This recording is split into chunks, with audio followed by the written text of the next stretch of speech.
डब्बा ट्रेडिंग की हुई वापसी, 100 लाख करोड़ रुपए रोजाना पहुंचा वॉल्यूम। डब्बा ट्रेडिंग, एक अनुमान के मुताबिक डब्बा ट्रेडिंग का रोजाना वॉल्यूम 100 लाख करोड़ रुपए तक जा पहुंचा है, जो भारतीय शेयर बाजार के वायदा कारोबार के कुल वॉल्यूम का 20% के बराबर है। शेयर बाजार में भारी उतार चढ़ाव और फ्यूचर एंड ऑप्शंस कारोबार पर सेबी के बढ़ते शिंकजे के बाद एक बार फिर से डब्बा ट्रेडिंग की शेयर बाजार में वापसी हो गई है।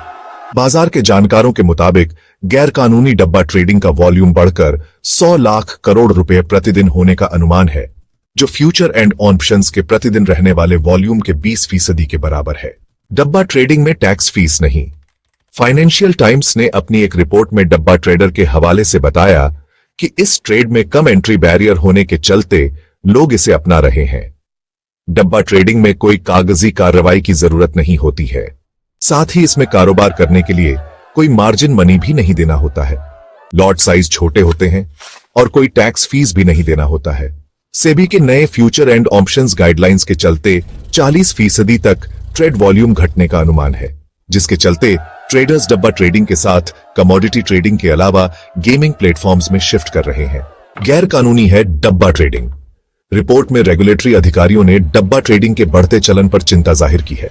उनका कहना है कि इससे निवेशकों के लिए जोखिम बढ़ने का खतरा है, क्योंकि सेबी ने डब्बा ट्रेडिंग को गैर कानूनी करार दिया हुआ है, क्योंकि यह ट्रेडिंग किसी स्टॉक एक्सचेंज के माध्यम से नहीं की जाती है। डब्बा ट्रेडिंग में निवेशक नुकसान होने या फंसने पर कहीं शिकायत भी दर्ज नहीं करा सकते। केडिया फिनकॉर्प के उमेश केडिया ने बताया कि ऐसा नहीं है कि निवेशकों को डब्बा ट्रेडिंग का खतरों का पता नहीं है। उन्होंने कहा, अगर निवेशकों को भारी नुकसान होता है या इस ट्रेड को कराने वाले लोग भाग जाते हैं तो निवेशकों को उनका पैसा वापस भी नहीं मिलेगा। उमेश केडिया के मुताबिक अगर सरकार सोने या चांदी के समान शेयरों में ट्रेडिंग करने पर टैक्स घटाती है तो इससे डब्बा ट्रेडिंग पर लगाम लगाने में मदद मिलेगी। डब्बा ट्रेडिंग के लिए सॉफ्टवेयर भी मौजूद। आनंद राठी वेल्थ के प्रोडक्ट और रिसर्च के डायरेक्टर और हेड चेतन शेनॉय ने कहा, गैर कानूनी होने के बावजूद डब्बा ट्रेडिंग अस्तित्व में है, क्योंकि इसमें फौरन मुनाफा बनता है। उन्होंने कहा, जो निवेशक फ्यूचर एंड ऑप्शन मार्केट में ट्रेड नहीं कर सकते हैं, ऐसे लोग डब्बा ट्रेडिंग की ओर आकर्षित होते हैं।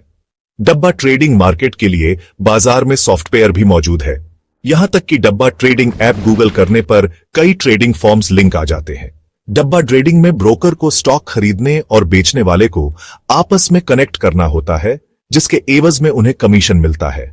डब्बा ट्रेडिंग में ट्रेडर को स्टॉक प्राइस के मूवमेंट को लेकर बोली लगाना होता है और ट्रेड के सही होने पर मुनाफा बनाते हैं और गलत होने पर नुकसान होता है। डब्बा ट्रेडिंग में सजा के साथ पेनल्टी का प्रावधान। शेयर बाजार के रेगुलेटर सेबी और स्टॉक एक्सचेंज लगातार निवेशकों को डब्बा ट्रेडिंग के खतरे से आगाह करते रहे हैं।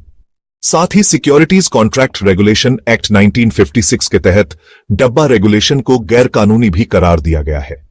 इस मामले में दोषी पाए जाने पर निवेशक ट्रेडर्स को 10 साल तक की सजा के साथ 25 करोड़ रुपए के पेनल्टी का भी प्रावधान है।